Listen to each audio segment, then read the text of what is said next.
Tratar de hacer corto. Esta segunda parte se la dedicamos entonces a concluir con la lectura del apartado que habíamos empezado a leer, que eran los componentes miméticos de las representaciones icónicas del texto de Buber, en donde yo les decía, en esta última parte del apartado, trabaja justamente con los sistemas convencionales de representaciones, es decir, cómo generar esta idea de naturalismo, de el mayor acercamiento con el referente real, esta verosimilitud. En el caso de el análisis de imágenes, siempre que veamos imágenes bidimensionales, van a aparecer como sistema dominante que apareció desde que se consolida desde el Renacimiento, ciertas estrategias, podríamos decir, que se consolidan como indicadores espaciales. ¿Cuáles serían estos indicadores espaciales? Bien, ¿qué es? Es indicar en una imagen bidimensional, dar la ilusión de un espacio, de una tridimensión, ¿no? Es decir, ¿cómo hago para construir esa experiencia perceptual? ¿Y cómo hago para generar esta ilusión de espacio? Bueno, una de las herramientas más conocidas y que menciona el texto es la perspectiva, ¿no? Y para ello nos vamos a una tríada, podríamos decir, Masaccio a principios del siglo XV. Masaccio muere joven, pero tiene sus estudios sobre perspectiva en la pintura, Brunelleschi en la arquitectura y también que lo presenta en estudios y en una reflexión teórica Alberti, también arquitecto. ¿Qué plantean? Cuando escriben un texto sobre la vida de Brunelleschi en el siglo siguiente, van a decir que dice, a lo que los pintores llaman ahora perspectiva, es esa parte de la ciencia de la perspectiva que es la práctica, la buena y sistemática disminución o ampliación, según aparecen ante los ojos humanos, de los objetos respectivamente remotos y cercanos, edificios, valles, montañas, paisajes, ¿no?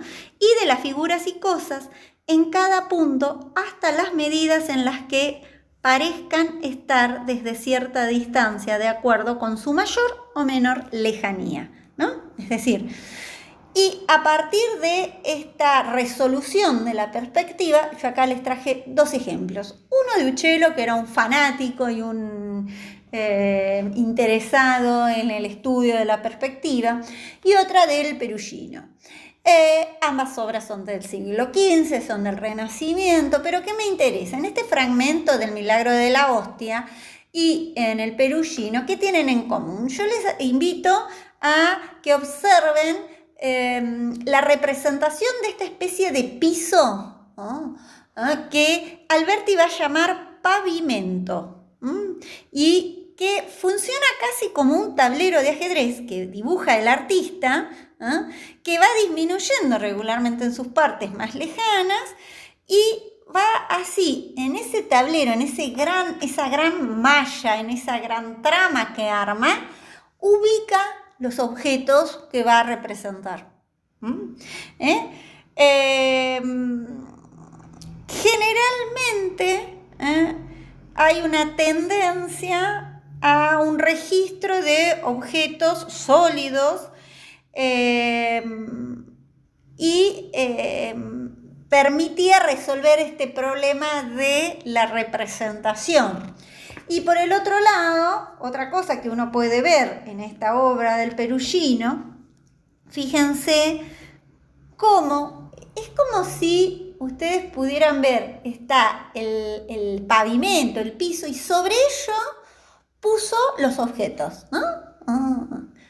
Claramente se ven en los dos casos el mismo modo de resolver el espacio.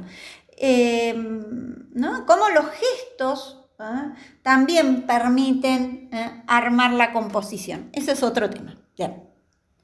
Aquí, para no hacerlo muy largo, pueden observar esta línea de horizonte, este marco de referencia. Luego, obviamente, las líneas rectas, cómo se ubican los objetos y cómo se va a armar ese ambiente físico sobre el que se construye la imagen. Es una imagen que podríamos decir centralizada, equilibrada, porque ¿qué permite, aparte de la perspectiva como un indicador espacial que me da volumen? Aparece otro elemento también en el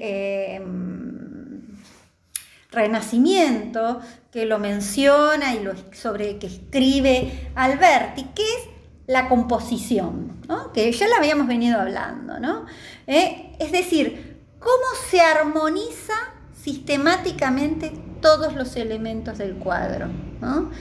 Para generar ese efecto, ¿no? Entonces, uno diría, bueno, una imagen está formada por formas, valga la redundancia, y estas a su vez están compuestas por partes.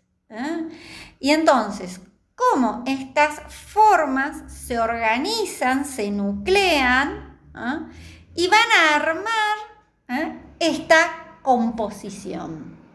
Pero estas formas, para ubicarlas en el plano, pienso en romper con la bidimensionalidad y generar una ilusión de profundidad. Para ello se idearon distintas convenciones. Una de estas convenciones es esta que estamos hablando, que es la de la perspectiva. En especial, en este caso, nos remitimos a la perspectiva lineal, ¿no? Que se reducen los objetos de acuerdo a la distancia en función de ese plano del espectador. Aquí tienen otro ejemplo, en este caso es un estudio de perspectiva para una obra que va a ser Leonardo da Vinci, también del Renacimiento, que es el estudio de perspectiva para Adoración de los Magos. La obra es la Adoración de los Magos, ¿no? Pero fíjense cómo va armando esto que decíamos, ese tablero de ajedrez, que disminuye en sus partes, con esos cuadrados imaginarios, y el pintor va colocando y calculando las medidas de cada uno de los elementos, de las figuras, ¿no? Animales, la Virgen, los magos, ¿no? Es decir, todos los personajes aparecen y va complejizando la composición. Pero fíjense dónde se centra, cómo se ve claramente y cómo se va a armar la composición. En este caso la tendríamos a la Virgen, si ustedes la ven sobre el margen, casi en el centro, fíjense dónde confluyen, bueno, miren con atención, ¿no? Pero, es decir, ¿qué es lo que me marca esta perspectiva sistemática? Marca la proporción también, ¿no? Es decir, se habilita a partir de esta perspectiva un trabajo vinculado a cómo organizo el espacio y cómo organizo si ese espacio va a estar equilibrado, ¿no? Cómo organizo ese peso visual.